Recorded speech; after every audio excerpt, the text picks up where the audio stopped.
This is Miller thinking about his front tyre temperature and pressure in the group. He got in hot, didn't he? He ran in a little bit wide there. Marquez not going to give this lead up with that one hell of a fight. Yeah, you pass Marc Marquez, you better make sure you're making ready. Is it going to be the block pass? Just park that KTM now in the middle of that chicane. They'll all bunch up behind the Australian now, but Miller hits the front for the first time. Miller's making it very, very clear that he feels he's got the pace to lead this Grand Prix from the front. Very, very impatient, hasn't he?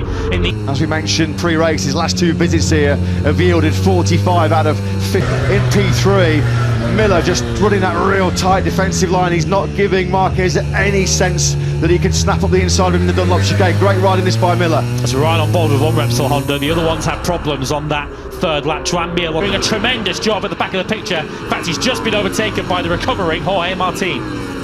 Yeah, some of the big hitters out of the sprint then yesterday are really suffering, aren't they, early on here in the main Grand Prix. Brad Binder over the line, he's clawed his way back up into the point scoring place. His fourth came over the line 11th place, he's dropped down to 13th, so something's happened on this lap because Fabio Quartararo has lost place to Aleix Spargo, Anthony Gianantonio. Oh, contact! Vinales gone down! Vinales and Bagnaia caught up in a tangle together, and Pecco Bagnaia, right, thankfully all four of them up on their feet and okay, but there was a massive quarrel, wasn't there, going on between Bagnaia and Vinales. They'll both be in trouble for that. There's going to be some serious work now for these stewards to be looking at those two incidents. It looked like Marini just made a mistake coming out. How to be angry at either, it's one of those situations.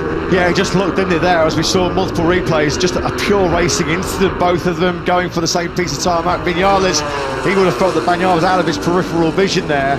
What was not any question, though, there was a bit of fisticuffs afterwards, weren't there? Yeah. They'd both be in trouble for that one. Vinales, I think, in the heat of the moment, when the adrenaline's coursing through your veins, you're trying to work out, first and foremost, how on earth you've gone down the road there, because neither of them were expecting to have that crash, but it's good to see they broke the hatchet. Here comes Ben Secchi, that's really, really close. He's running Marc Marquez right, edging closer to this battle for the podium. Augusto Fernandez there, just coming through turn 12, absolutely phenomenal ride by him.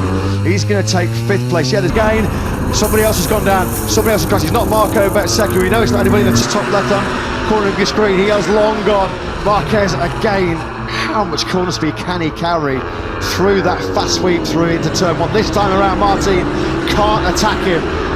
Marquez getting everything out of him.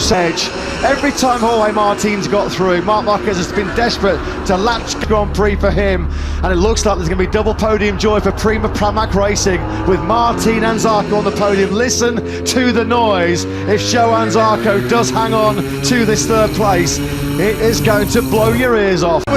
French Grand Prix, high drama. Jorge Martin, after his incredible fight with Marc Marquez, takes 2nd. Joan Zarco does take a home podium. The French fans absolutely love that special. But how proud must he be of